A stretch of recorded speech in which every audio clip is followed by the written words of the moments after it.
caixeiro viajante. Quem já viu esse? Turma de grafo, né? Já viram. Mas lá vocês fizeram algoritmo também? Ou só estudaram o problema? Um problema, né? Muito bem. Aqui a gente vai ver um algoritmo para resolver. É claro que esse aqui, né? Para quem já estudou, isso aí já sabe que você já deve, mesmo que não estudou, já deve ter ouvido que esse aqui é um problema difícil computacionalmente. É um problema que não se conhece, ninguém conhece uma solução eficiente para resolver. Uma solução polinomial como as anteriores. N quadrado, N ao cubo. Ninguém conhece. Então, aqui, a solução que nós vamos dar também não vai ser polinomial, né? Um algoritmo polinomial para esse problema é, na verdade, um dos problemas em aberto aí mais importantes da ciência da computação. Quem achar um algoritmo eficiente para resolver esse problema, aí, nego, fica rico. Por baixo, no mínimo. Fica rico, põe o nome no mapa, enfim, etc. Agora, é bem provável que não exista, né? Se ninguém encontrou até hoje, pode ser que não exista, não é?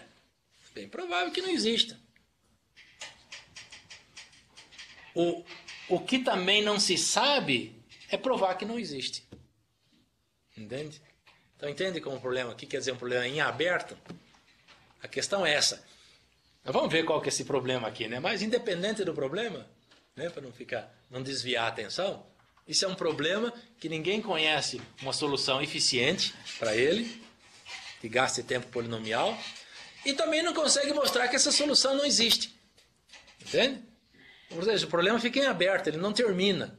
Não é igual a ordenação. Veja, a gente achou lá quick sort, heap sort, merge sort, falou, ó, estes algoritmos aqui têm complexidade n log n. Por outro lado, o limite inferior para o problema da ordenação também é n log n. Limite inferior significa, olha, o máximo que se pode conseguir em termos de algoritmo, ou o máximo no sentido de mais rápido, né? O algoritmo mais rápido que pode achar tem que ser n log n. Não pode baixar de n log n. Não dá. Porque o limite inferior para esse problema é n log n. Agora, a gente conhece algoritmo que tem essa marca, n log n. Então, acabou. Né? Esses algoritmos são ótimos para esse problema. Né? Aqui nesse caixeiro viajante, não se conhece algoritmo eficiente, nem sabe-se dizer que o limite inferior, onde que está esse limite inferior? Né? A gente conhece alguns algoritmos que gastam tempo exponencial. Se alguém provasse um resultado, olha, o limite inferior para o problema do caixeiro viajante, ele é exponencial, ele é 2 elevado a n. Pronto, aí aqueles algoritmos que a gente achou seriam ótimos também. Né? Mas não se sabe. Muita gente acredita que existe algoritmo polinomial, muita gente. A questão é que a gente ainda não encontrou, né? Muita gente acredita. Agora, um número bem maior de pessoas acredita que não existe mesmo. Não existe. A gente aqui ainda não conseguiu provar que não existe. Entende? É como se a gente tivesse com os algoritmos de ordenação em mãos e não conseguisse ainda provar o limite inferior, que é n log n. Entende? Digamos que a gente não soubesse o limite inferior, mas tivesse os algoritmos, merge sort, heap sort, tudo de complexidade n log n. Mas algumas pessoas querendo baixar essa marca para n, sei lá, algoritmo linear. Outras querendo dizer essa marca não dá para baixar, porque o limite inferior é n log n. Entende? A diferença desse é que a gente não sabe o limite inferior. Algoritmo de complexidade exponencial, nenhum polinomial, mas de complexidade exponencial, a gente conhece. Mas como você não sabe onde está o limite inferior, aonde que a gente pode chegar, aí fica aquela briga, né? Uns querendo achar algoritmos mais eficientes, outros querendo dizer, não dá, porque o limite inferior está aqui. Mas ninguém consegue falar nada. Entende? Então, esse é um dos problemas, digamos, é um dos problemas mais importantes em computação. Podemos dizer que é o problema, que existem outros equivalentes a esse. Mas enfim. Então, ó, isso aqui é um problema em grafos também, mas a gente não precisa ficar preocupado com grafo. Mas vamos associar isso aqui a um problema prático. Lá, ó. O problema do caixeiro viajante consiste em encontrar um circuito de custo mínimo que contém todos os vértices, isso em grafo chama circuito hamiltoniano, em um grafo G, com custo não negativos, C e J, associados a cada aresta I e J. Então, de novo, a gente tem um grafo, aqui eu acho que não tem exemplo não, né? Tudo bem. A gente tem um grafo, como este, igual aquele da árvore geradora, né? Temos um grafo aqui, e tem custo nas arestas. De novo, custo 1, custo 2, custo 3, custo 4. Pode repetir, não tem problema.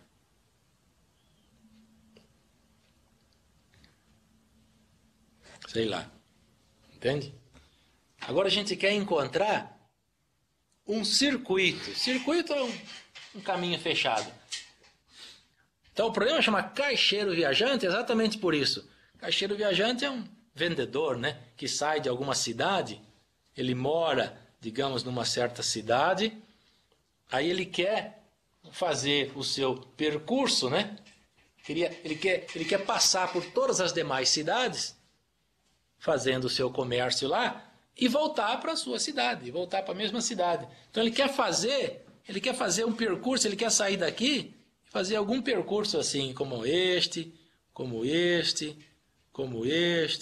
passar por todas as cidades. Entende?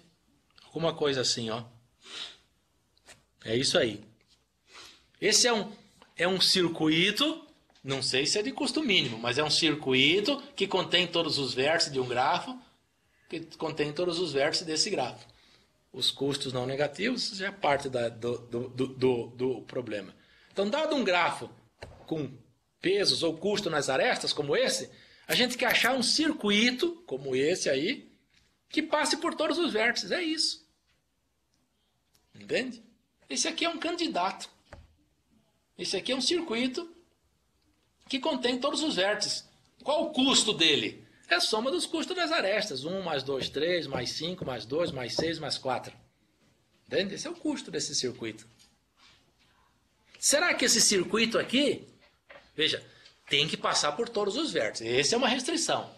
Não pode esquecer nenhum vértice. Nem passar 2 vezes pelo mesmo vértice. Uma única vez por cada vértice. Então, será este um circuito de custo mínimo? Essa que é a questão. Essa aqui é a questão. Será que existe um outro circuito de custo menor que esse?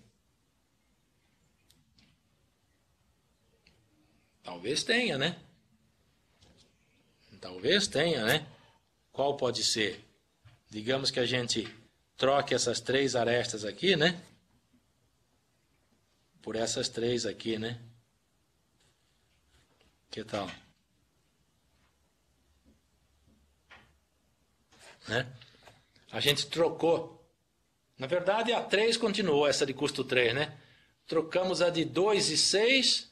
Desculpa, a de 2, 5 e 6, né? Por 2, 2 e 2. Entende? Não. A 3 também não estava lá, né? Era 2, 5, 2, 6. Agora ficou 2, 2, 3, 2. É isso aí. Esse é um outro candidato. É um outro candidato. Né?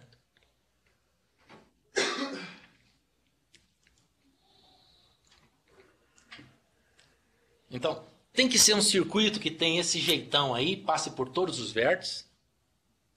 Né? Como ele passa por todos os vértices e é um circuito, o vértice inicial ali, isso é indiferente, sabe? Você pode iniciar de qualquer vértice. O circuito é o mesmo. Se esse é um circuito de custo mínimo, ele é o mesmo se você iniciar daqui, entende? Não tem. Ponto inicial não tem diferença. Você pode iniciar de qualquer vértice.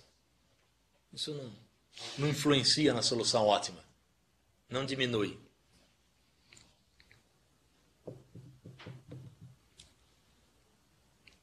Esse problema aí já é difícil, só para curiosidade, né, para a gente entender bem, isso aí já é difícil, mesmo se o grafo não tem custo, sabe? Mesmo se o grafo for sem custo. Por exemplo, este grafo aqui, ó.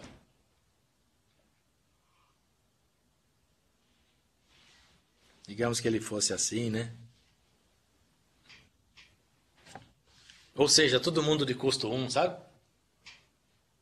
Sem custo é o mesmo que dizer todo mundo tem o mesmo custo. Mas não, aí qualquer circuito vale. Aí qualquer circuito, né? Qualquer circuito vale. Se eu tenho 6 vértices, todo circuito vai ter 6 arestas. Né? Porque o circuito tem o mesmo número de aresta e vértice. Aí, qualquer circuito que passe por todos os vértices tem peso 6. A solução ótima aqui é 6, nesse da direita. Qualquer um é solução ótima. 1, 2, 3, 4, 5, 6. Isso é uma solução ótima. Né? Mas o fato é que a gente quer resolver isso para qualquer grafo. Para qualquer grafo. E nem todo grafo tem esse circuito assim, sabe? Por exemplo,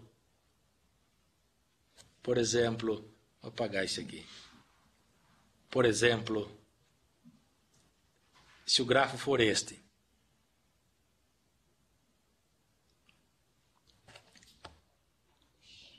Bom, aí não tem, né? Como que você vai achar um circuito que passa por todos os vértices? Como que você vai fechar o circuito? Você começa em qualquer lugar e vai de um lado para o outro, né? E agora? E aí? Não fechou, né? Poxa, mas... tudo bem. É só olhar se o grafo tem um vértice assim, né? Desse jeito, que a gente chama de vértice de corte e tal. É difícil saber se tem solução ou não tem solução. Mesmo com todo mundo com o mesmo peso?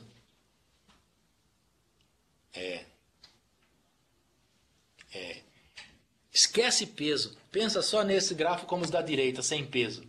Dado um grafo qualquer, é difícil saber se ele tem um circuito que passa por todos os vértices ou não. Você acredita? É difícil. Ninguém conhece um algoritmo que faz isso. Mas não é só olhar se o grafo tem um vértice assim, de corte, né, que a gente chama, que tirou um. Não é. Tem exemplos? Por exemplo, este aqui, ó. Quem conhece este grafo aqui? Bom, se não conhecer, vou tirar a nota, hein? Quem conhece este grafo aqui?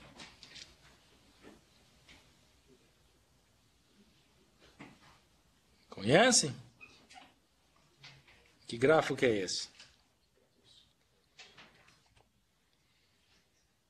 Também conhecido como grafo da Facon, né? Grafo da Facon. Pois é. Tenta achar um circuito hamiltoniano aqui. Um circuito que passa por todos os vértices. Engraçado, cara, mas não dá. Esse cara, na verdade, não tem um circuito que passa por todos os vértices. Só para ilustrar aqui, vamos tentar. Vamos supor que a gente começa daqui.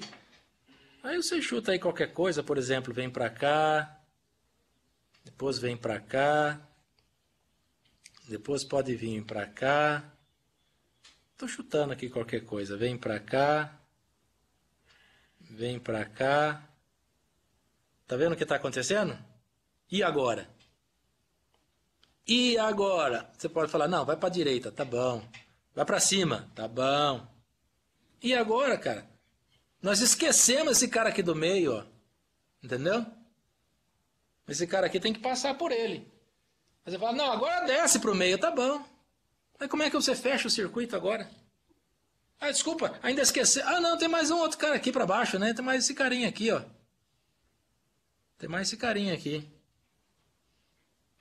É melhor em vez de fazer esse negócio assim, melhor enumerar os vértices, né?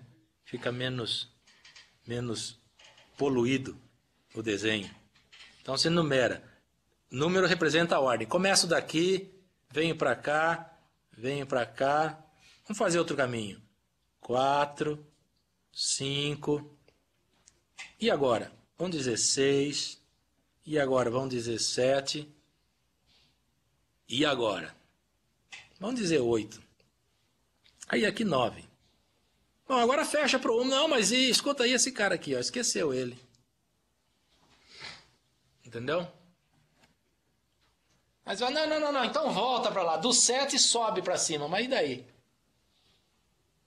Entende? Entende? Então, você tenta achar um circuito aqui, veja, não estamos nem preocupados com o peso, hein? Nas arestas, nada. É só achar um circuito que passa por todos os vértices. Às vezes não tem. Entende? Então não é à toa que esse grafo aqui é o grafo da Facon. Esse grafo aqui é especial na teoria dos grafos, né? É chamado de grafo de Petersen. Ou Petersen, né? Para os mais íntimos. Enfim. Tá vendo como o problema é complicado, cara? Então, esse problema aqui, sem custo nas arestas, já é difícil. Ninguém sabe resolver esse problema. Que problema? Dado um grafo, ele tem um circuito que passa por todos os vértices? É isso. Dado um grafo, ele tem um circuito, sem peso, sem nada. Ele tem um circuito que passa por todos os vértices. Ninguém sabe resolver esse problema. Entende? Ou seja, ninguém sabe construir um algoritmo eficiente, né? Quando a gente fala resolver, é eficiente. Você sempre pode dizer, tenta todas as possibilidades. Ou seja, pega todas as permutações dos n vértices e tenta ver se isso é um circuito. Agora tem que ser permutação, né? Numera os vértices de 1 a n vértices, numera. 1, 2, 3, n. Isso é uma permutação. Agora pega outra permutação. Quando você pega uma permutação 1, 2, 3, n, vê se tem uma aresta. Tem uma aresta de 1 para 2, 2 para 3, 3 para 4, 4 para 5, 5 para 6, etc. N para 1. Se tiver, se você achar uma que tem, esse é um circuito que passa por todos os vértices. Né? Então, isso pode ser um algoritmo. Agora, quantas permutações tem uma sequência com n elementos? N fatorial, né? Então, por isso, é impraticável. Né? Esse é um algoritmo, é impraticável. Tente todas as possibilidades. Uma outra ideia seria um algoritmo, alguma coisa mais esperta, como nós fizemos lá na LCS. Todas as possibilidades é impraticável, mas um algoritmo bem bolado gasta tempo quadrático. Será que não tem alguma coisa parecida aqui? Um algoritmo bem bolado, alguma ideia tal, que resolve isso aí? Ninguém sabe. Ninguém sabe. Parece incrível, né? Você vai falar, mas como é que um problema desse é difícil, cara? Como é que pode ser difícil saber se tem um circuito que passa por todos os vértices ou não? Né? Enfim. O nosso aqui, esse da esquerda, além de um circuito que passa por todos os vértices, a gente quer um de custo mínimo. A gente quer um de custo mínimo. Então, é mais difícil ainda, né? É mais difícil ainda. Mas aqui no nosso a gente vai supor que o grafo sempre tem esse circuito, sempre tem. A gente só quer preocupar em achar o de custo mínimo. Vamos supor que sempre tem, só para facilitar. Então nós estamos perdidos, né? É isso aí, cara. Enfim, essa é a introdução do problema, né? Não queria descrever o problema e já passar para a solução. Precisa amadurecer, né? De alguma forma amadurecer um pouco. Entender o problema. Então fica muita coisa, né, jogada, né? Mas enfim, também na hora de passar para a solução, deixa eu ver aqui. Bicho, já são 8h35. Já tem que acabar. Não tem jeito. Bom, aqui à frente já vem a solução. Faz o seguinte, ó. Dá uma olhada nesse algoritmo aqui com calma para frente. Até a próxima aula. Então, porque a solução é, sabe, não é uma coisa... A implementação, né, o exercício é até simples, mas para entender a solução é aquela coisa, tem um aspecto teórico aí na jogada. Montar aquela fórmula recursiva que dá a solução não é uma coisa imediata. Então dá uma lida, tenta entender e tal, você já vem mais ou menos preparado, né? Aí entende melhor as coisas. Na próxima aula a gente faz esse exercício aqui por completo. Dá uma revisada nos anteriores também, é muito bom. Tá bom? Então é isso aí, turmada. E aí, Rogério, então, hoje deu certo, né? Imagem e som saiu bem aí, né? Agora o senhor deixou a gente com aquele gostinho tipo seriado. Veja as cenas dos próximos capítulos, né? É isso aí, cara. É. Mas tem tudo lá nos slides. Exercitar um pouquinho aqui a programação dinâmica e ver uns outros exemplos. Depois ele escreva um exemplo bem fácil e divertido aí, professor. Ótimo! Ótimo, Rogério. Até segunda então, hein? Fizemos alguns diagramas, né? Para entender. O problema do caixeiro viajante consiste em encontrar um circuito de custo mínimo que contém todos os vértices em um grafo, com custo não negativos associado a cada aresta. Então, um grafo que contém um circuito, quando um grafo contém um circuito, né, desse tipo, independente de peso ou não, como esse ondulado azul aí, no grafo da esquerda, um circuito desse tipo, um circuito que contém todos os vértices, chama-se circuito hamiltoniano. Esse é um tópico da teoria dos grafos que a gente estuda, um capítulo, circuito hamiltoniano. Aí lá, o problema lá é determinar quais grafos possuem um circuito hamiltoniano. Dado um grafo, independente de peso, dado um grafo, a gente quer saber se ele tem um circuito desse tipo ou não. Entende? É claro que para ter circuito desse tipo, né? Para ter um circuito desse tipo, um grafo não pode ser assim, né, digamos, né? Não pode ter um vértice desse tipo, né? Um vértice que a gente desconecta, a gente remove e desconecta o grafo, né? Não pode. Em linhas gerais, não pode ter um vértice e mais, não pode ter esse, é uma generalização desse vértice, é uma coisa assim, né?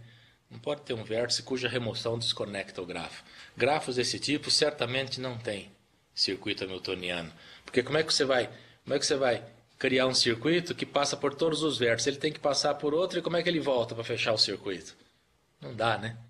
Não dá. Então, esses grafos desse tipo estão excluídos. Grafo que tem vértice de corte ou aresta de corte, né? Grafos que tem uma parte aqui, outra parte lá e uma aresta ligando as duas partes. É a mesma coisa. Mesma coisa. Porque um circuito precisa passar por todos os vértices e fechar. Terminar na onde começou. Mas se o grafo tiver essas coisas assim, não dá.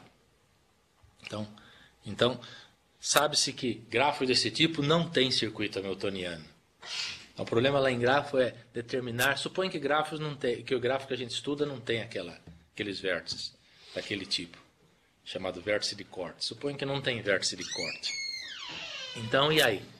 Se ele não tiver vértice de corte, é verdade que ele é hamiltoniano? Não, por causa que esse grafo aqui da direita, né? Esse aqui não tem vértice de corte. E se você for tentar traçar um circuito hamiltoniano aqui, você não consegue. Você não consegue. Na verdade, esse problema aí é um dos problemas mais estudados em grafos, em algoritmos também. Só se você quiser, dá para fazer uma tese de mestrado, pelo menos. Só estudando o circuito hamiltoniano. O que tem de coisa aí? Você põe lá circuito hamiltoniano no Google para você ver, ou grafos hamiltonianos, ou o problema do caixeiro viajante. você vai ver o volume de material que vem. Então, isso é um problema bem estudado. Bem estudado, porque, na verdade, se você pensar bem, ele é intrigante, sabe? Você olha assim e fala, poxa, esquece os pesos, pensa na versão mais simples. Né? Esse grafo aqui da direita, tudo bem, ele não tem. Mas escuta, dado um grafo, é difícil saber se ele possui um circuito que passa por todos os vértices? Parece que não é difícil, né? Ou não. Então, dado um grafo, ele tem um circuito que passa por todos os vértices?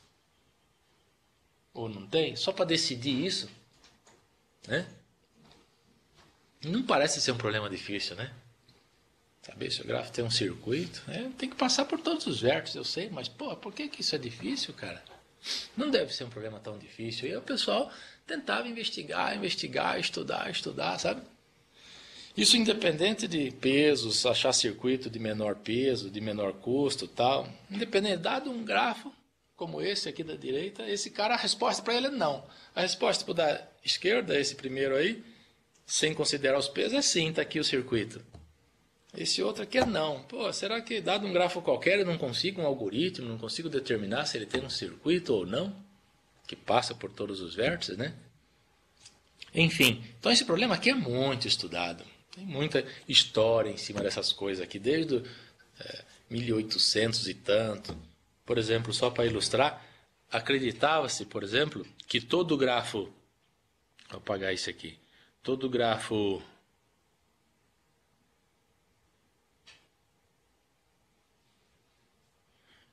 Acreditava-se que todo grafo... Vou escrever aqui, cúbico... Cúbico é todo vértice tem grau 3. Todo vértice incide 3 arestas. Cúbico planar e sem aquele vértice de corte que a gente chama, sabe? Vou colocar assim, sem, não era nem vértice, ele vinha escrito sem aresta de corte. Sem aresta de corte. Isso aqui foi uma das... Sem aresta de corte. Cúbico planar sem aresta de corte é hamiltoniano. Quer dizer, todo grafo que tem essas características aqui, ó, todo grafo que tem essas características é hamiltoniano. O que é cúbico? Cúbico significa cada vértice incide 3 arestas. Exatamente 3. O que é planar? Planar é que pode ser desenhado no plano sem cruzamento de arestas. Sem aresta de corte é a aresta que liga. A aresta cuja remoção desconecta o grafo.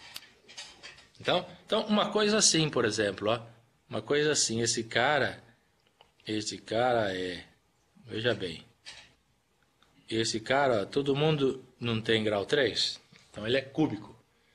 Ele não é planar? É planar, desenhado no plano sem cruzamento de aresta. Sem aresta de corte? Sem aresta de corte. Então, esse cara é hamiltoniano. Deve ser, será que é? Está aqui um circuito hamiltoniano. Um circuito que passa por todos os vértices.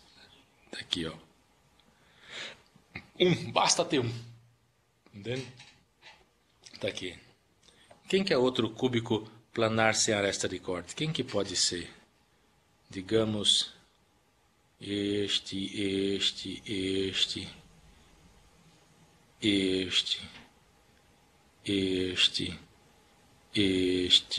Aqui.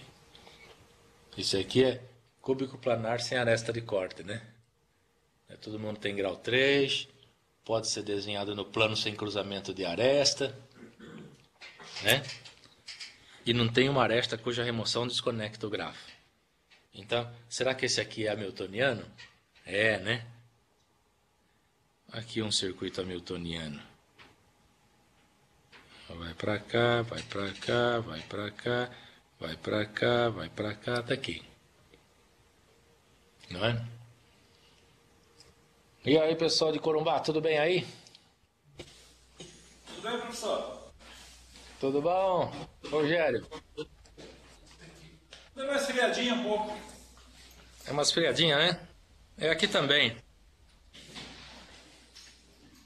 Então, enquanto vocês estavam chegando aí, nós estávamos comentando aqui do problema do caixeiro viajante.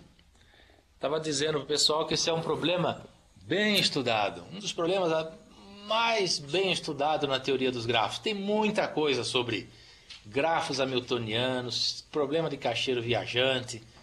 Estava dizendo para ele, ó, você põe esses termos aí no Google, grafo hamiltoniano, problema do caixeiro viajante. Você vai ver o volume de material que aparece, é muita coisa. Dá para fazer uma tese de mestrado aí com sobra. Então, professor, ainda tem Oi. gente publicando coisas sobre esse problema. Tem. Estivemos há 2 semanas no Congresso do Simpósio Brasileiro de Sistemas de Informação, e um dos artigos lá abordava meta-heurísticas sobre o problema do caixeiro viajante. Exatamente, muito interessante. Então, por que existe heurísticas no problema do caixeiro viajante, nesse problema? E para muitos problemas, né?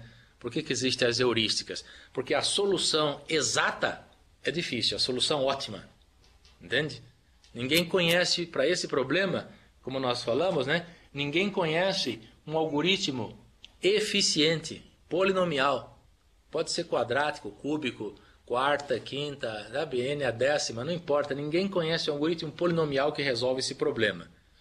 Tanto a versão sem peso quanto a versão com peso. A versão com peso é isso aqui, né? Achar um circuito hamiltoniano, um circuito que contém todos os vértices e que tem custo mínimo, né? Custo mínimo. A versão sem peso é dado um grafo, decidir se ele é ou não hamiltoniano. Ou seja, decidir se ele tem um circuito que contém todos os vértices ou não. Mesmo essa versão mais simples, de decisão, né? Problema sim ou não. Esse grafo é hamiltoniano ou não. Mesmo esse problema já é difícil. Então, quando a gente tem problemas para os quais não se conhece algoritmo eficiente, aí usa-se algoritmos de aproximação, né? Algoritmo de aproximação é um algoritmo em que você é um algoritmo aproximado, é um algoritmo em que você prova o fator de aproximação, um algoritmo que não te dá a solução exata, mas te dá uma solução próxima da ótima. Não dá a solução ótima, mas dá uma solução próxima da ótima. É incrível, mas isso aí existe. Um dia, quem sabe, não sei se vocês têm essa matéria no curso, mas dá um curso todo falar sobre algoritmo de aproximação. Quer dizer, por exemplo, para esse problema, ninguém sabe a solução exata, mas existe solução, algoritmo, né, que fornece uma solução, por exemplo, que está a 50% da ótima, ou 80% da ótima, ou 90% da ótima, entende? Esse fator é isso aí.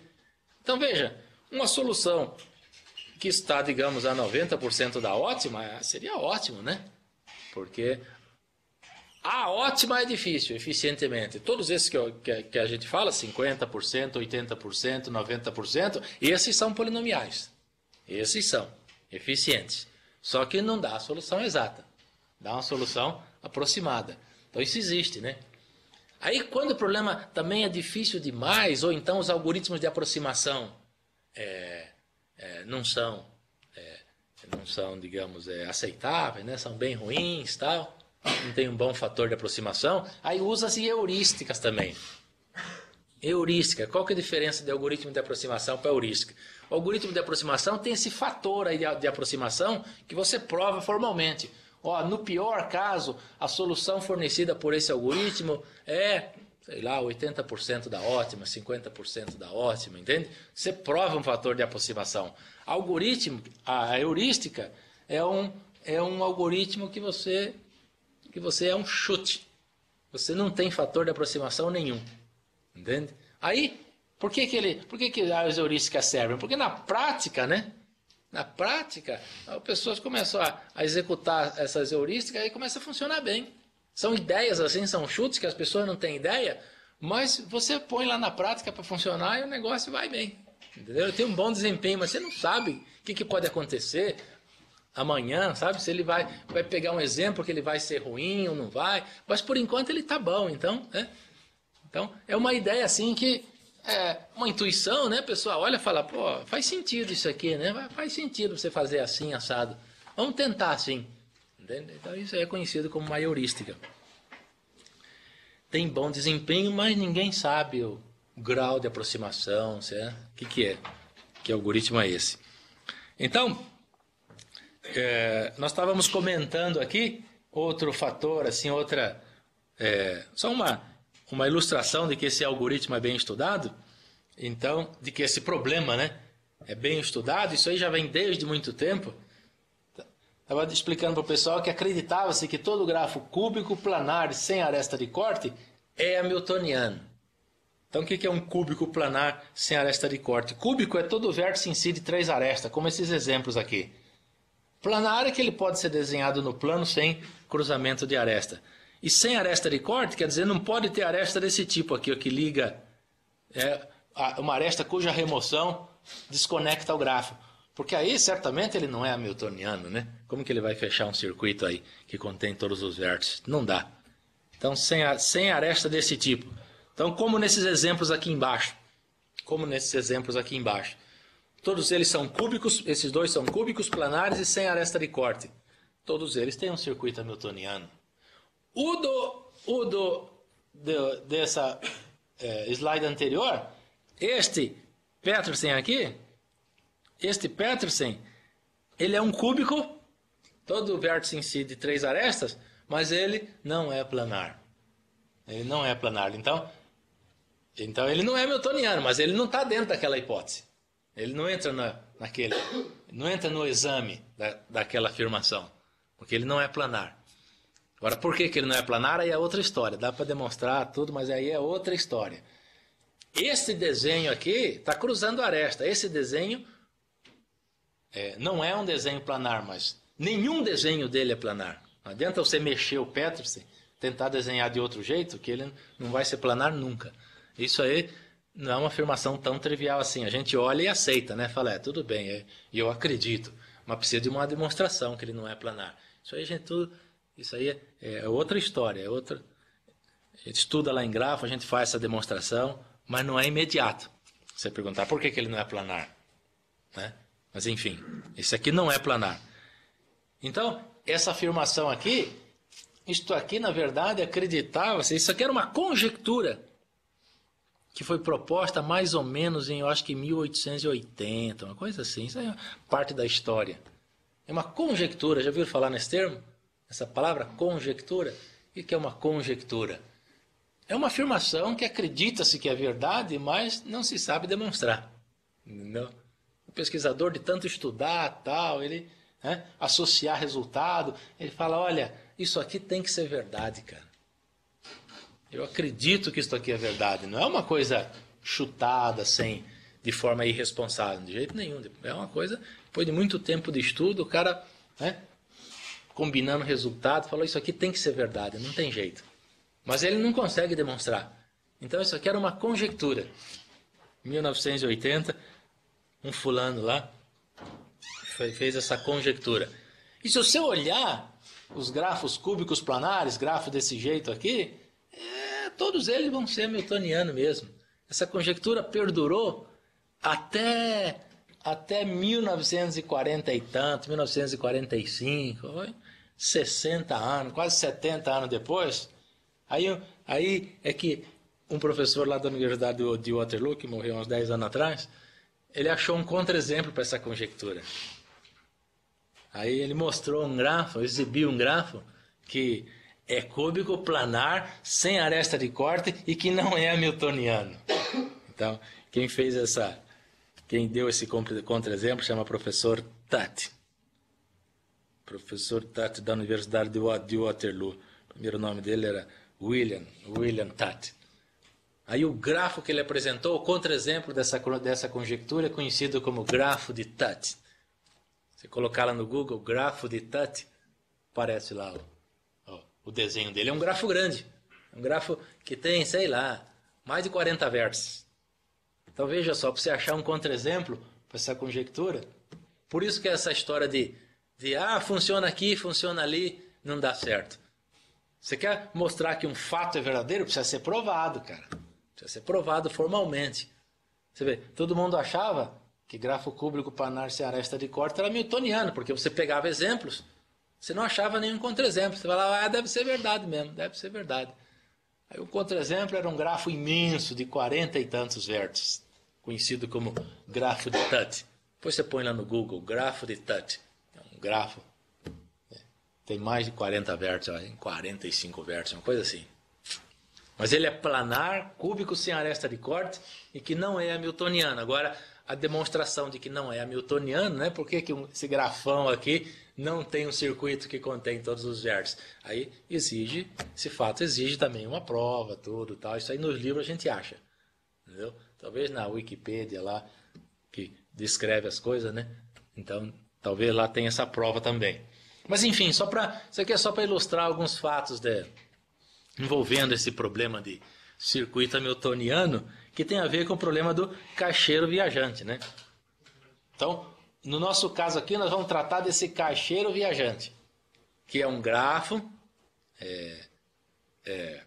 com custos, né, desse tipo aqui, associado a arestas, e queremos encontrar um circuito de custo mínimo que contém todos os vértices. Um circuito hamiltoniano de custo mínimo. Entende? Bom, como que nós vamos fazer? Vamos voltar aqui para o nosso problema. Então, vamos voltar para o nosso problema. Então, olha. Então, algumas considerações só. Vamos supor, sem perda de generalidade, que os vértices estão numerados de 1 a n. E que o circuito começa e termina no vértice 1. Como é um circuito que passa por todos os vértices, tanto faz aonde ele começa. Vai terminar no mesmo lugar, dá na mesma. Então vamos supor que o circuito começa e termina no vértice 1. Aí, acho que o próximo passo aqui já é o fato que caracteriza a programação dinâmica, sabe? O fato que, junto com os outros anteriores, é isso que a gente tem que olhar para para esses fatos assim, e falar, aqui caracteriza a programação dinâmica. É uma observação que a partir daí se constrói toda a solução. Lembra lá como é que era aquele lá? Maior subsequência comum, né? Mostrou lá, olha, vamos olhar os últimos 2 dígitos. Se forem iguais ou não, pronto.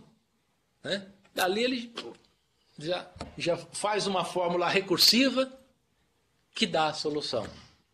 Entende? Aqui também. Vamos ver. A observação, olha lá, ó. Uma observação.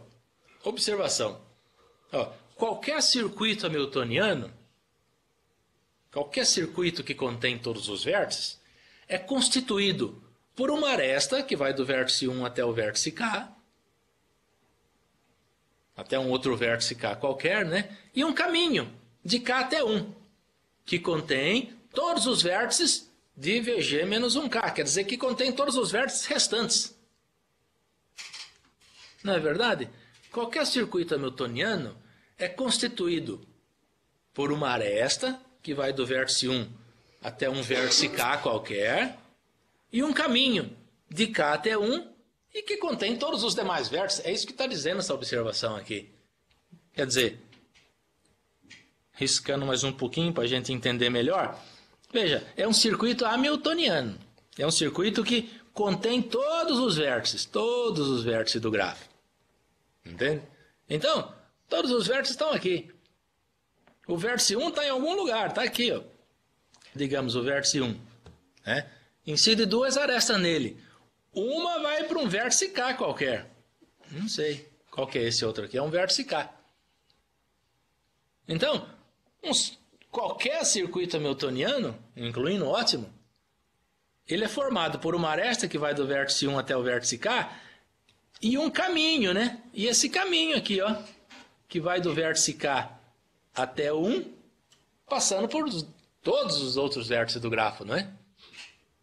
Ué. Pois é, mas e daí? O que isso tem a ver? Pois é, o fato é que essa observação aqui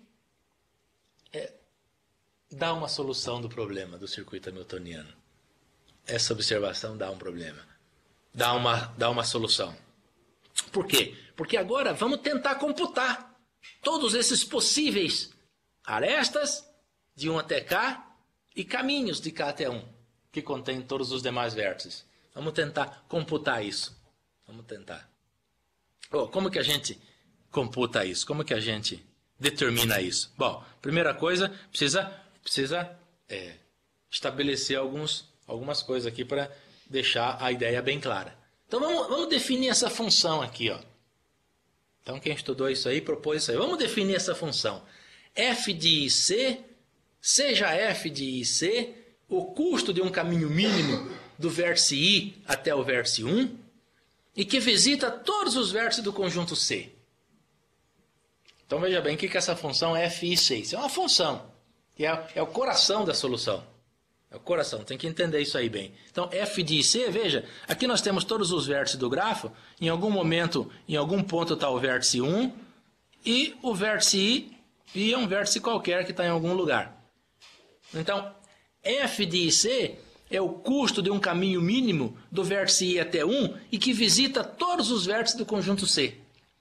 Então nós temos um vértice I, o vértice 1 e um conjunto C de vértices aqui. Não precisa ser todos os outros, não. É um conjunto C. Esse C não precisa ser ainda todos os demais vértices. Entende? Aí nós vamos olhar para as funções.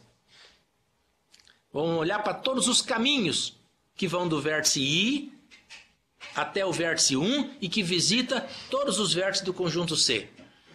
Agora, aqui não está claro, mas e que visita todos e somente esses do conjunto C, mais ninguém.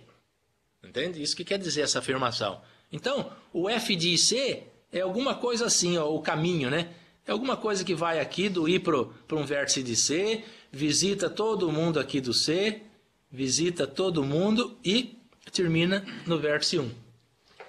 Entende? Pensa em caminhos desse tipo. Os vértices que esse caminho contém é o vértice I, o vértice 1 e os vértices do conjunto C. Ele começa no I, visita todo mundo de C e termina no 1. Entende? Ele não visita mais ninguém. Entende? Essa é a função F de IC. F de IC. Por que essa função é importante? Porque se a gente conseguir calcular essa função, computar essa função, nós temos a solução do nosso problema. Por quê? Por quê? Porque veja, se a gente conseguir calcular todos os Fs, e a gente olhar o que é F de K, vamos colocar assim, VG menos K. VG menos K e menos 1. O que é isso? O que é isso? De acordo com a definição da função F. Quer dizer, é o custo de um caminho mínimo do vértice K até o vértice 1 e que visita todos os vértices do conjunto C. Quem que é o nosso conjunto C agora? É isso aqui. Isso aqui está significando todos os demais vértices, não é? Todos os demais vértices do grafo. VG é o conjunto dos vértices do grafo G. É um grafo denotado por G. VG menos K1. K1. O que está aparecendo aqui aí? Esse aqui é número 1. Quer dizer, veja, a função F de IC, a função determina o custo de um caminho mínimo do vértice I até 1. Esse 1 está fixo, é o vértice 1. O I é que está variando. Entende? E que visita todos os vértices do conjunto C. O C também está variando, pode ser muitos conjuntos. Né? Então, esse aqui está fazendo o papel do C. Esse aqui está fazendo o papel do C. Então, o que é F de K, VG menos K1, ou 1K? Quer dizer, é o custo de um caminho mínimo do vértice K até o vértice 1 e que visita todos os demais vértices. Né? Se a gente souber calcular isso, aí, se somar isso ao custo da aresta 1K, ao C1K, que é o custo da aresta 1K, eu tenho o custo desse circuito.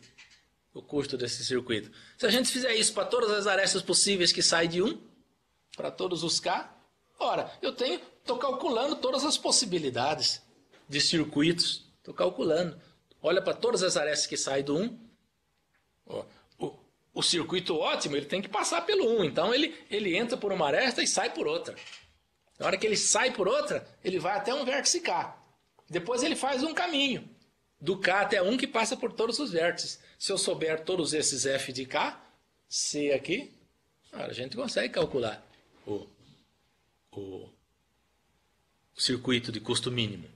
Então, temos que calcular essa função aí, aprender a calcular essa função. Alguém enxergou assim e falou, olha, a chave desse problema está no cálculo dessa função, f de c. Agora, como que a gente calcula? Podemos calcular essa função? Programação dinâmica é assim, em geral você define uma função recursiva e tal, mas você não pode ir chutando qualquer coisa. Tem que ser uma função que dá para calcular, né? Ou seja, que dá para resolver o problema, senão não tem condição, não faz sentido. Então podemos calcular f de c? Sim, podemos calcular dessa forma aqui, ó. Os valores de f e c podem ser calculados recursivamente dessa forma aqui, ó. Então, o que quer dizer isso? O que quer dizer isso? Vamos que a gente calcula o f de ic. Então, olha, vamos ver como calcular o f de ic. Como que a gente calcula f de ic? Então, para f de ic, nós temos um vértice i, o vértice 1 e o conjunto c aqui. Um conjunto de vértices, c. Um conjunto de vértices aqui, ó. Certo? O que é f de ic por definição lá da função? É o custo de um caminho mínimo do vértice i até 1 e que visita todos os vértices do conjunto c. Muito bem.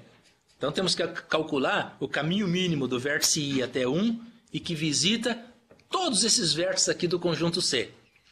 Né? Bom, veja, ele tem que sair do i e tem que ir para algum vértice do c, né? Tem que sair do i e ir para algum vértice de c. Digamos para esse. Digamos para esse. Bom, agora, a partir desse vértice aqui de C, a gente precisa visitar todos os vértices de C e ir para o 1, né? E ir para o 1, né? Então, digamos que esse aqui é um vértice J. Agora, precisamos visitar todos os vértices do C a partir do J e pular para o 1. Agora, de que forma a gente visita a partir do J? Como é que a gente visita todos os vértices do C? Qual é a forma mais desejada para, a partir do J, visitar todos os vértices de C e ir para o 1? De forma ótima, né? A gente, preferencialmente, nós queremos ir por um caminho mínimo do J, visitar todos os vértices de C e ir para o 1. Não é? Então,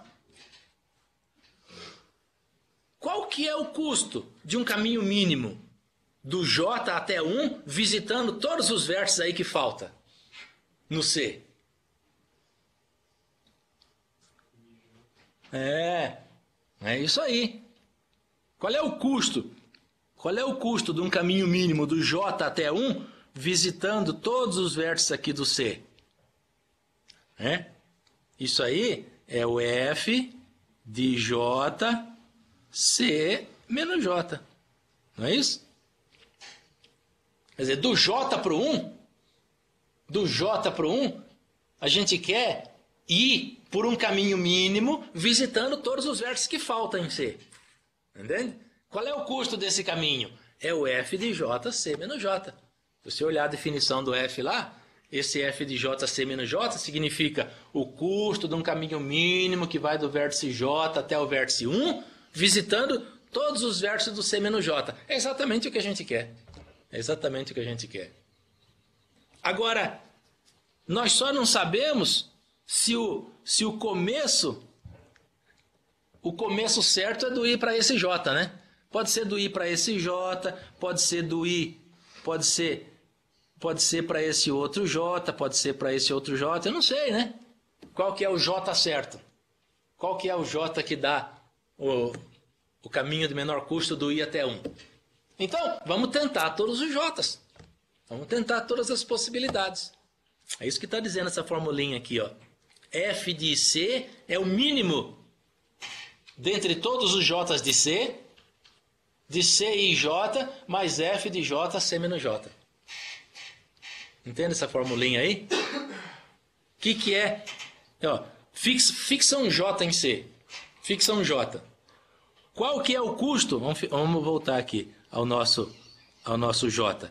Qual que é o custo desta aresta do I até J? É C e J. É o custo da aresta que vai do I até J, é C e J. Entende? Então, para ir do I até J, a gente paga C e J. Agora, nós queremos ir do J até 1, visitando todos os vértices que faltam, mas com custo mínimo, né? Queremos um caminho de custo mínimo do J até 1, visitando todos os vértices que faltam. Qual o custo desse caminho? F de J, C menos J. Não é? Por isso que está isso aqui, ó. F de J, C menos J. Entende?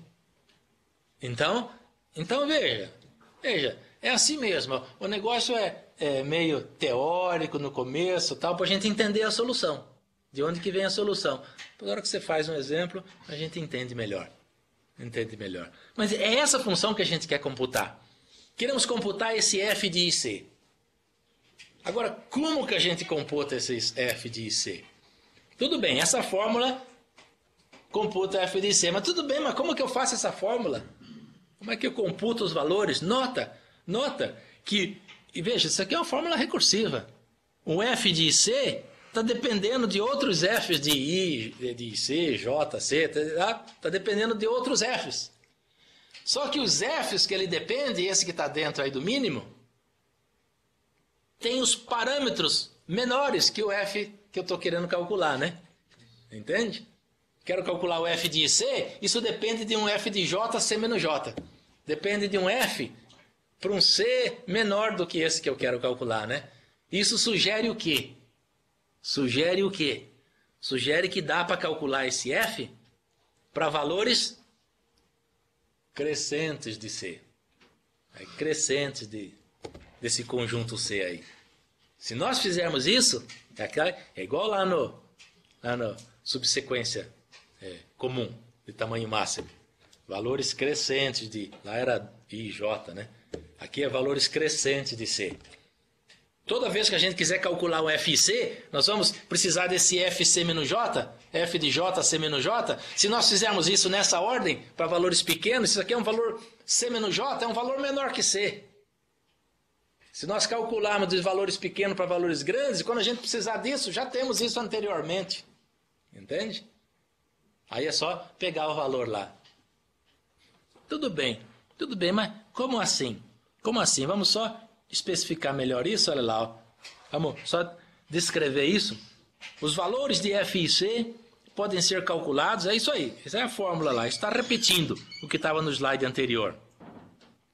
Aí tudo bem, se a gente conseguir calcular todos os Fs de IC, é aquilo que nós falamos. A solução nossa está nesse cálculo aqui, ó, do F de 1, VG menos 1.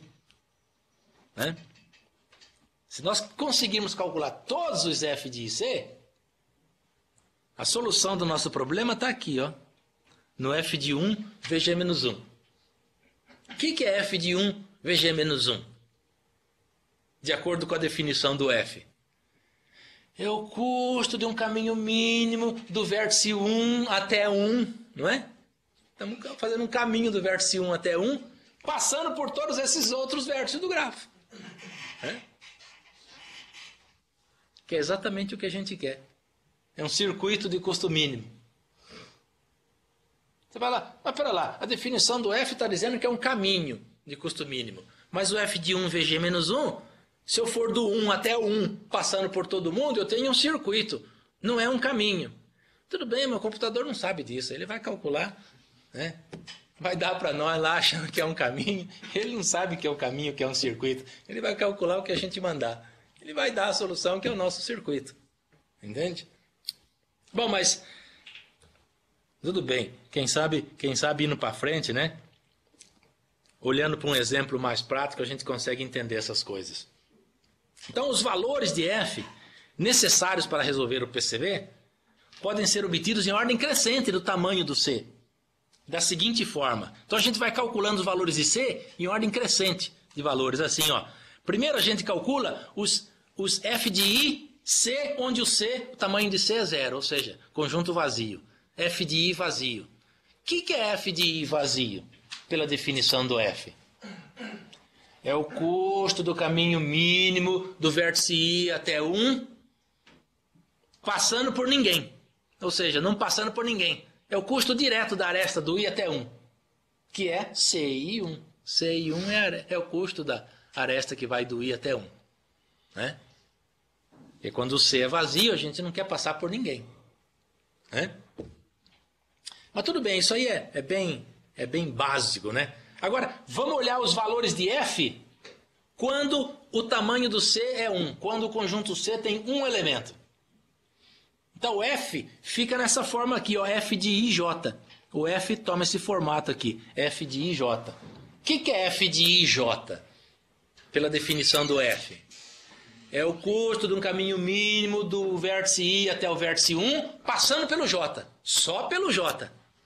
Ora, se eu quero ir do I até 1 passando só pelo J, eu tenho que ir do I até J e do J até 1, não é?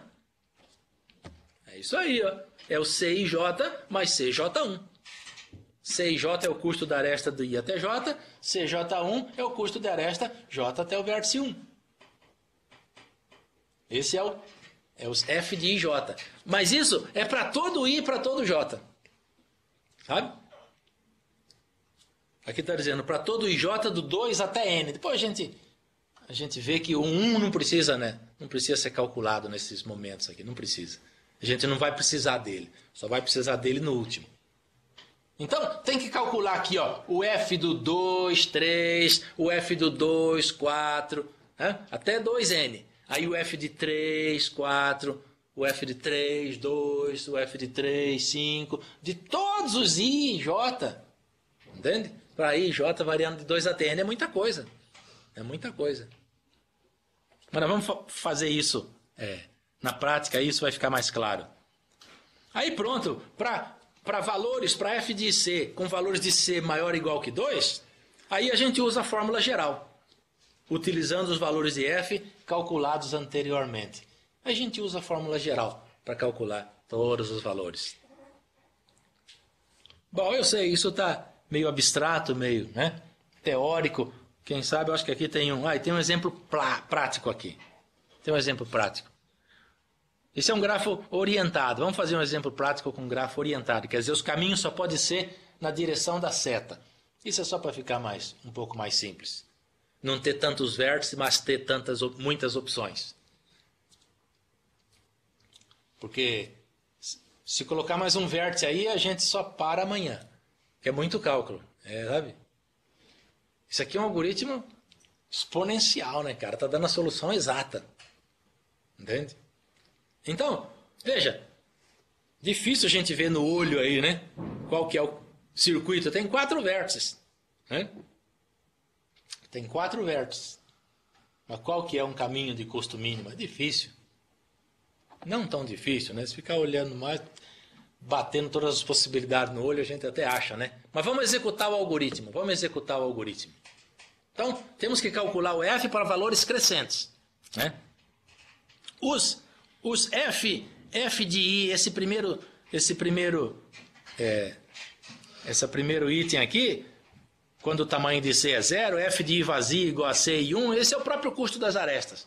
É o próprio custo da aresta. Isso a gente sabe, não precisa escrever isso explicitamente. Vamos começar daqui. Calcular os F de IC para tamanho de C igual a 1. Ou seja, os F de I, J.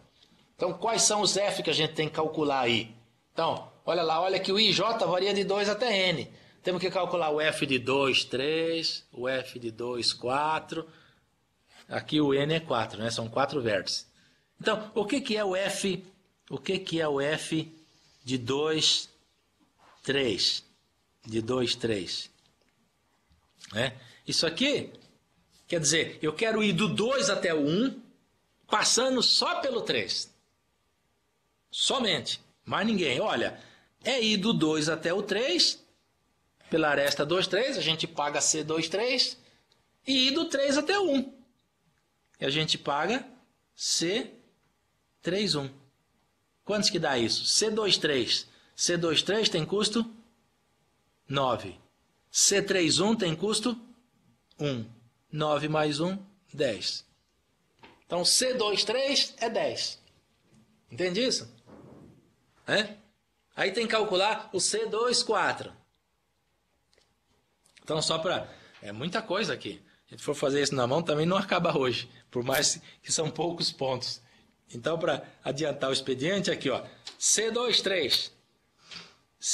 É o Czinho 2, 3, mais Czinho 3, 1. 9 mais 1, 10. Agora temos que calcular o C2, 4. Desculpa, F24. O que é F24? Caminho mínimo indo de 2 até o 1, passando só pelo 4. Não tem opção.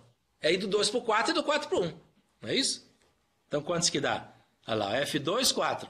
Vai do 2 para o 4 e do 4 para o 1. Então do 2 para o 4 a gente paga 1 e do 4 para o 1 a gente paga 7. Então dá 8. F do 2, 4 é 8. Entende? Agora acabou com 2. Agora com 3. Temos que calcular o F de 3, 2. F de 3, 2. Custo do caminho mínimo do 3 até o 1, passando somente pelo 2. Quer dizer, temos que ir para o 2 e do 2 para o 1. É C3, 2 mais C2, 1. Que aqui é 5 mais 20. Deve dar 25, vamos ver. 25, está aqui, ó. 25, entende? C3, 2. Agora C3, 4. Indo do 3 para o 4, do 4 para o 1. Então, aqui é só trabalho braçal, né? C3, 4. Quero ir do 3 até o 1, passando pelo 4. Então, eu vou do 3 para o 4, pagando 15, e do 4 para o 1, pagando 7, 22. Agora falta o F de 4, alguma coisa. 4, 2, 4, 3. Então, F de 4, 2. Quero ir do 4 para o 1, passando pelo 2. 4 para o 1, passando pelo 2. Pagamos 12, né? Do 4, 2. E 20 do C2, 1. Do 2 para o 1, custa 20. E 4, 2, agora falta o 4, 3. Tá vendo o tanto de Fs que a gente calcula aí nesse negócio? Né? Aqui, até que não é tão complicado, porque não tem opção, né? Porque ainda não tem variação. Então calculamos os F de J, F de C, quando o tamanho do C é 1. O tamanho do conjunto aí, o conjunto C tem um elemento. Agora vamos subir esse negócio. Vamos calcular o valor da função F quando o conjunto C tem 2 elementos. Tem 2 elementos. Então quais são os Fs que a gente tem que calcular? Tem que calcular o F de 2, 3, 4. O C agora vai ser 3, 4. E o I vai ser 2. Né? Então, temos que calcular. Olha lá, ó. F de 2, 3, 4 agora. Conjunto C agora tem 2 elementos. Então, o que é o F de 2, 3, 4? A gente quer ir do 2 para o 1, passando pelo 3, 4. E passando pelo 3, 4. Quais são as possibilidades? É ir do 2 para o 3, depois do 3 para o 1 passando pelo 4, ou ir do 2 para o 4, e do 4 para o 3, do 4 para o 1 passando pelo 3. Entende isso? Então, ó, no F do 2, 3, 4, a gente quer ir do 2 até o 1, passando pelo 3 e o 4. Né? Ou a gente vai para o 3, e depois do 3 para o 1 passando pelo 4. Né? Se for essa a opção, indo do 2 para o 3, qual que é o caminho mínimo dessa possibilidade? Qual é o custo do menor caminho? Ó, se eu for do 2 para o 3, a gente já paga C23, né? Já paga C23 indo para o 3. Agora eu quero ir do 3 para o 1, passando pelo 4. Qual é a melhor forma de fazer isso? É o F34. Mas o F34 já está calculado anteriormente, entende a história? O F34 aqui, ó, nós já calculamos aqui, ó. F34 é 22. Entende? Por isso que a gente calcula valores crescentes de C. Ou eu posso ir, essa é a primeira opção. A outra opção é ir do 2 para o 4, gastando o C24, que é o custo da aresta, 2,4. Depois indo do 4 para o 1, passando pelo 3. Cujo custo mínimo é F de 4,3, que também já está calculado lá anteriormente. Então, esse C23 é o custo da aresta. O F34 é o valor calculado anteriormente. É só substituir valores aí. É só substituir valores. Olha lá. C23 é 9. Se você olhar para a aresta aqui, ó, C23 é 9 aqui a aresta. Custo 9. Entende? Então, só substituindo valores. Só substituindo valores. Aqui, ó. C2, e F34, 22. F24 é 1, porque deve ter aresta 1 lá, né? A gente não vai ficar voltando. C24 é 1, vamos ver. C24 é 1, olha aqui, ó, esse 1 aqui, ó. C24 é 1. Esse 1. Estamos só substituindo valores. E F de 4, 1, de 4, 3, né? 4, 3 é 4. Esse cara aqui. Esse cara aqui. Né? Olha lá. F de 4, 3 é 4. Agora, qual que é o mínimo desses dois? O mínimo é 5. 4 mais 1, 5. 4 mais 1, 5. Esse 5, veja, veio da segunda opção, entende? Veio da segunda opção, quando o J é 4. Isso aí a gente já marca aí, ó. Isso aí está dizendo, ó. Isso aí está dizendo, se quer ir do 2 para o 1, passando pelo 3, 4, é melhor ir para o 4. 4, 3, 1. Entende? É melhor ir para o 4. Por isso que a gente já marca aí, J igual a 4. E o custo é 5. E o custo é 5. Bom, esse é o F do 2, 3, 4. Agora, qual é o próximo? Bom, do 2 já acabou, né? Agora vamos para o 3. F do 3, 2, 4. Vamos calcular o F do 3, passando pelo 2 e o 4. Entendeu? Um monte de conta aí, mas é tudo igual. 3 passando pelo 2, 4, ou a gente vai primeiro para o 2, ou a gente vai para o 4. Se for para o 2, paga C3, 2, né? De ir do 3 para o 2, é o custo da aresta 3, 2. Depois a gente quer ir do 2 para o 1, passando pelo 4, que é exatamente o F24 que já está calculado lá anteriormente. Entende? É só uma substituição de valores aí, ó. Só uma substituição de valor. Dá uma mão de obra danada. No computador isso é rápido, mas aqui na mão isso é bom para a máquina, mas para nós não dá. Então depois, estou indo meio rápido aqui porque é tudo repetitivo, né? É só uma repetição de valores. Aí, substitui os valores aí, qual que é o menor? Qual que é o menor? 5 mais 8, 15 mais 32. 5 mais 8, que é 13. Né? 13 significa, esse 5 mais 8, 13, veio do primeiro carinha lá, né? J igual a 2. Quer dizer, se nós quisermos ir do 3 para o 1, passando pelo 2 e pelo 4, é melhor primeiro ir para o 2, depois para o 4, depois para o 1. A gente paga 13 e essa é o mínimo. Entende? Esse é a melhor forma possível. Bom, 3, 2, 4 acabou. Agora falta o F de 4, 2, 3. Mesma coisa, né? Quero ir do 4 para o 1, passando pelo 2 ou 3. Ou eu vou para o 2, ou eu vou para o 3, e assim por diante. Substitui os valores. Substitui os valores lá. O C de 4,2 é a aresta, o F de 2,3 é um valor calculado anteriormente. O mínimo aí dá 22. Significa J igual a 2. Quer dizer, se eu quero ir do 4 para o 1 passando pelo 2,3, é melhor ir do 4 para o 2, depois para o 3, depois para o 1. Entende? Bom, aí a gente vai calculando esses valores de F para valores crescentes do conjunto C. Quando chegar no último agora, ó, no último só tem um cálculo. Quando o F, o tamanho do C é n-1, como agora é 3, não precisa calcular todos os outros n-1. Porque a gente só quer, agora, com os valores anteriores que a gente já tem, já dá para calcular o F de 1, 2, 3, 4, que é o que a gente quer. Pela definição do F, o que é o F do 1? Entre parênteses, 2, 3, 4, entre chaves. Quer dizer, eu quero ir do 1 para o 1, passando pelo 2, 3, 4. Entende? Quer dizer, quero ir do 1 para o 1, passando pelo 2, 3, 4, é exatamente o circuito. Né? Bom, a gente pode ir do 1 para o 2, do 1 para o 3 ou do 1 para o 4. Ou vai do 1 para o 2 e depois vai do 2 para o 1, passando pelo 3, 4. Entende? Ou vai do 1 para o 3, depois vai do 3 para o 1, passando pelo 2, 4. Ou vai do 1 para o 4, depois do 4 para o 1, passando pelo 2, 3. De forma ótima, né? Cada um desses F é de forma, né, mínima.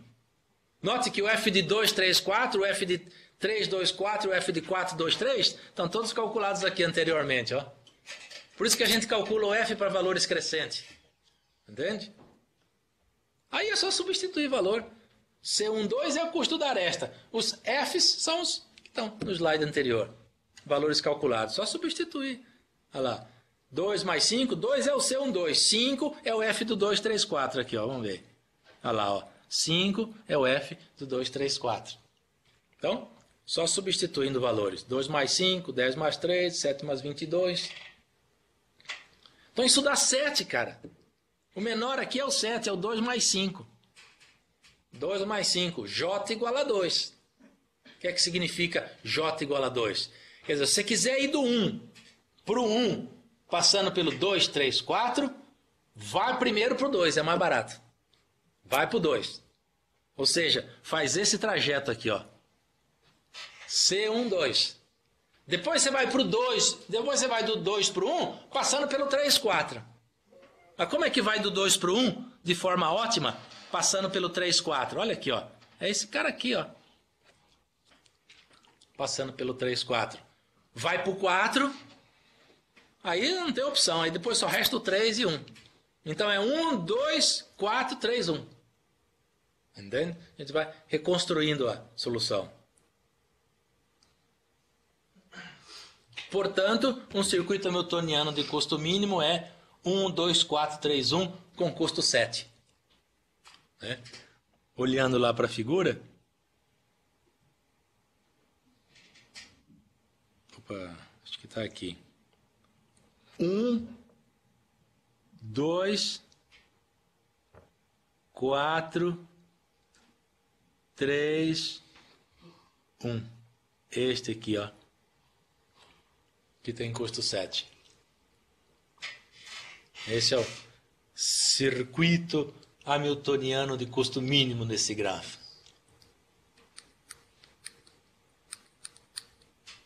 Entende?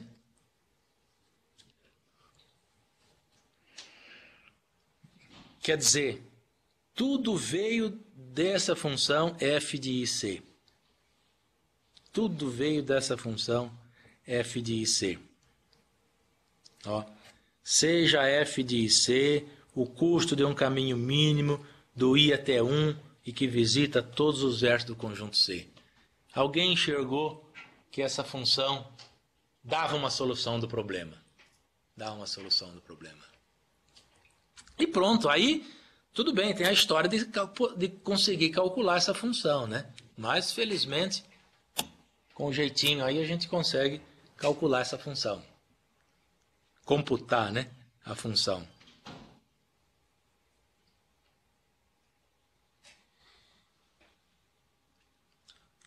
Entende isso?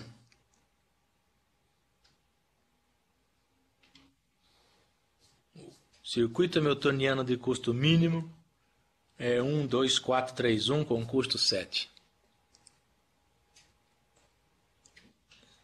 Aqui já é um exercício.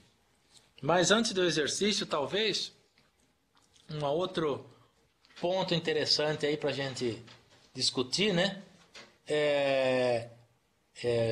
Não está escrito aqui, mas qual é a pergunta natural aí que vem depois que a gente estuda um algoritmo?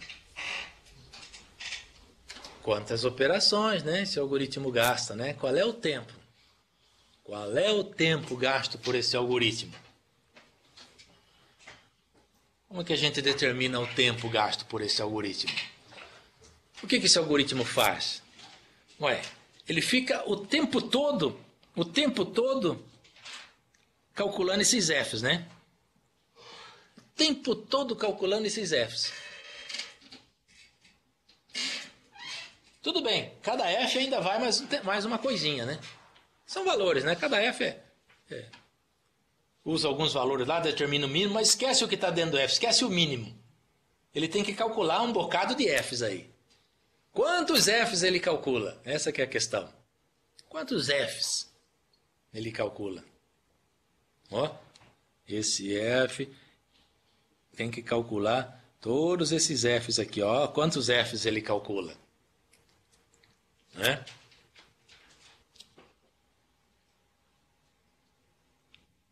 Não sei aonde que dá uma ideia boa dos F. Será que aqui dá? Aqui, ó. Ele calcula todos esses F's aqui, ó, para tamanho de C igual a 0, mas isso aqui é o custo da aresta, nem é calculado. Começa aqui. Tamanho de I igual a 1, tamanho do C igual a 1, tamanho do C igual a 2, 3, até N-2. No N-1, aí ele calcula o F de 1 e todos os demais vértices, né? Ele faz um cálculo só para quando o tamanho do conjunto é N-1. Então veja, vamos pegar aqui, ó, no nosso cálculo. É aqui, esse cara aqui, ó. Pensa, tamanho de C igual a 1. Tamanho de C igual a 1. Como é esse caso aqui. Veja, ele calcula os valores F de 2. Vamos imaginar que o nosso conjunto tem N vértices. Calcula 2, 3, 2, 4. Se nós tivéssemos mais vértices, ia calcular 2, 5, 2, 6, né? 2, 7, até 2N. Depois 3, 2, 3, 4, 3, 5, 3, 7, até 3N. Né?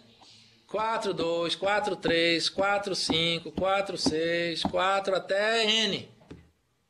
Entende? Quantos F ele faz aqui? Quantos F ele faz aqui? Vamos ver. Quantos F ele calcula?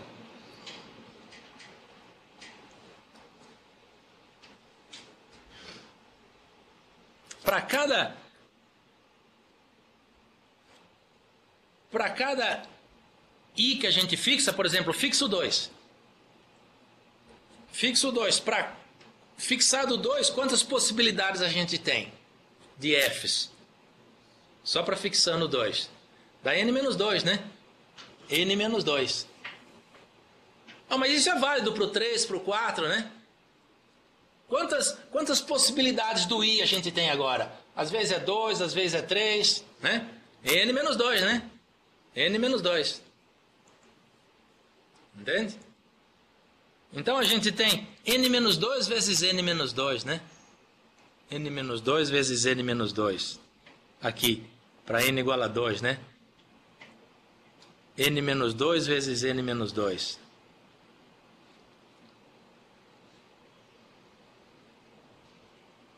Vamos ver. Será que a gente consegue computar isso, hein? E para N igual a 3? Olha aqui, ó. Desculpa. Ali é para tamanho de C igual a 1. Tamanho de C igual a 2. Então, digamos que nós tivéssemos N vértices. A gente fixa o 2. A gente calcula o F de 2, 3, 4, o F do 2, 3, 5, F do 2, 3, 6, até 3N.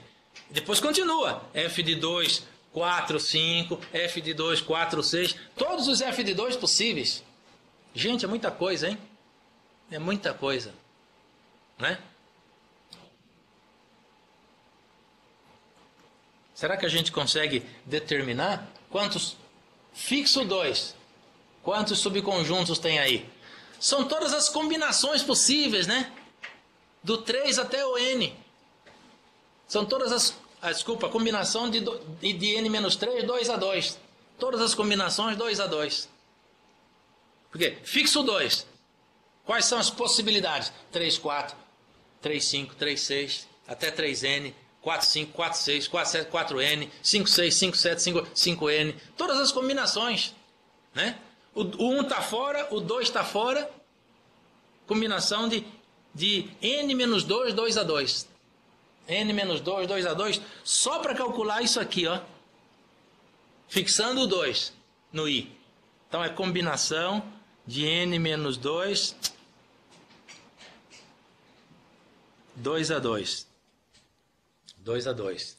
Agora, quantas possibilidades do I a gente tem? Uma hora é 2, outra hora é 3, outra hora é 4. N-1, né? N-1 possibilidades. Entende? Então a gente tem n-1 possibilidades aqui do i, que uma hora é 2, outra hora é 3, outra hora é 4, até n. Né? Agora, para cada i, por exemplo, i igual a 2, a gente calcula 3, 4, 3, 5, 3, 6, 4, 5, 4, 6, 4, 7, todas as combinações com dois elementos. Tamanho de C igual a 2. Fala. No anterior não era n menos 1 vezes n menos 2? No anterior era? Podemos ter errado, né? n menos 1, né? n menos 1, exatamente. n menos 1 vezes n menos 2. Aqui é n menos 1, combinação de n menos 2, 2 a 2. Note que lá, n menos 2, isso aqui é a mesma coisa que n menos 1, combinação de n menos 2, 1 a 1, né? Que é n menos 2, a mesma coisa que n menos 2. Só para colocar naquela formulinha, porque eu acho que tudo vai dar combinação. Tudo vai dar combinação. Opa, aqui. Agora, digamos que o nosso cálculo acabou aqui, mas digamos que tivéssemos mais, né? N. Tivéssemos que calcular o f de IC para tamanho de C igual a 3. A gente calculou só um aqui, ó, porque já era o último. Aqui, ó. Mas digamos que não fosse o último. O negócio não parasse por aí. Teríamos que calcular o f de 2, 3, 4, 5, 3, 4, 6, 3, 5, 6, 3, 4. Todas as combinações possíveis. Né? Ou seja, todas as combinações possíveis de n menos... n menos 2 de novo, né? 3 a 3, né? 3 a 3. Quantas vezes isso seria feito? N menos 1, porque uma hora é 2, outra hora é 3, outra hora é 4. Aqui não termina, aqui vai. Entende? Então, tá vendo o que vai dar? Tá vendo o que vai dar? N menos 1 vezes combinação de N menos 2, 2 a 2, mais N menos 1 vezes combinação de N menos 3, 2 a 2. Você coloca o N menos 1 em evidência, vai dar N menos 1 somatório, né? Da combinação de N menos 2, ou seja,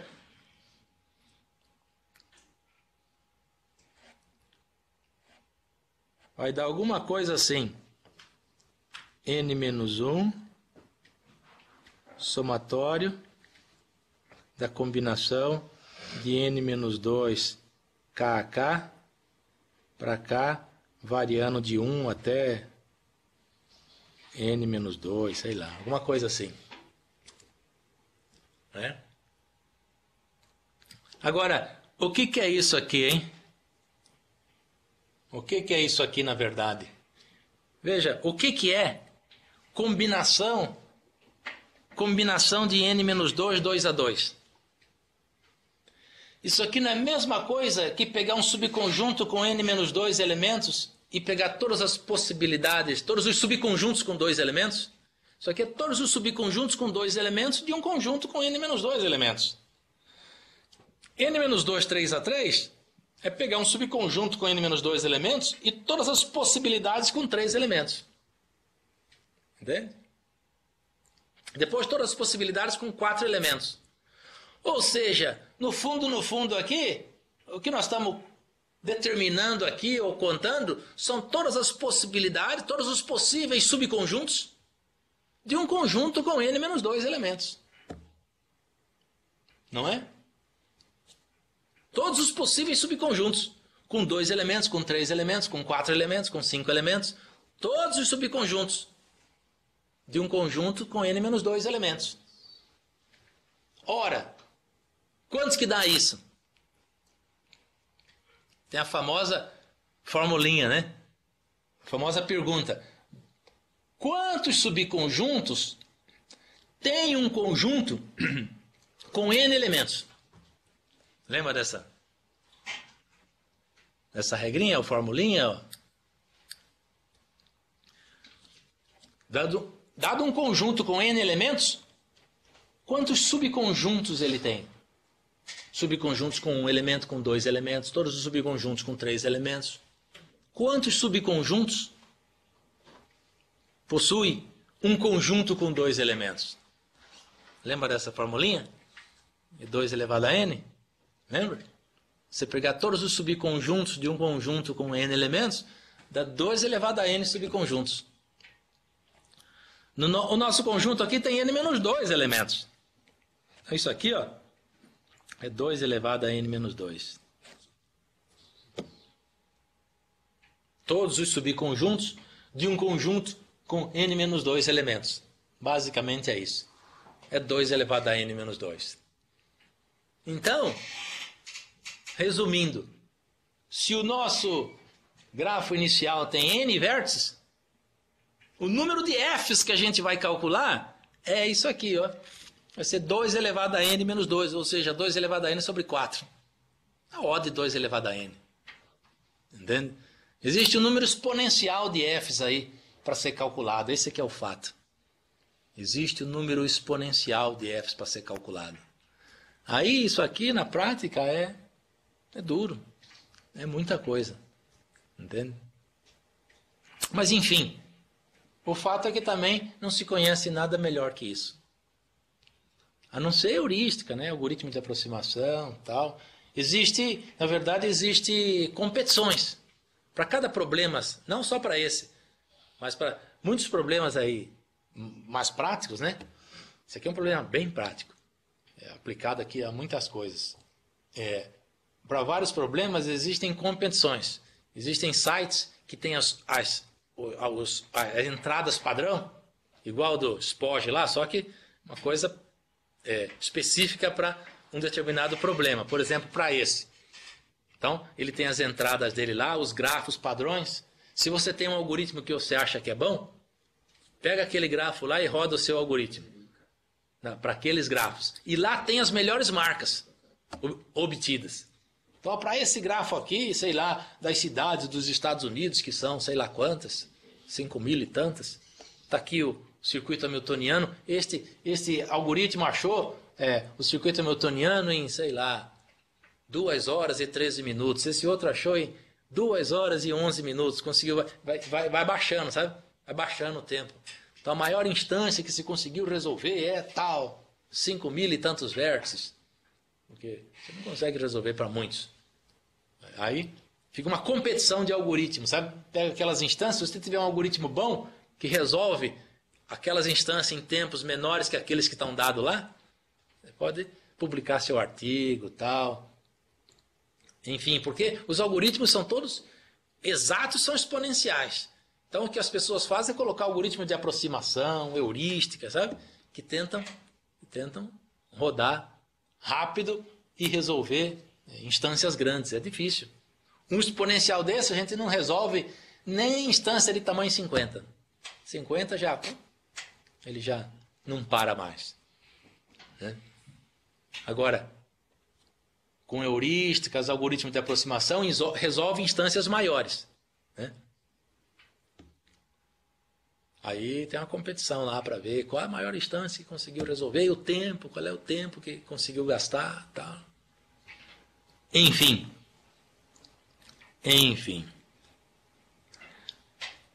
Entende isso aí? Entende?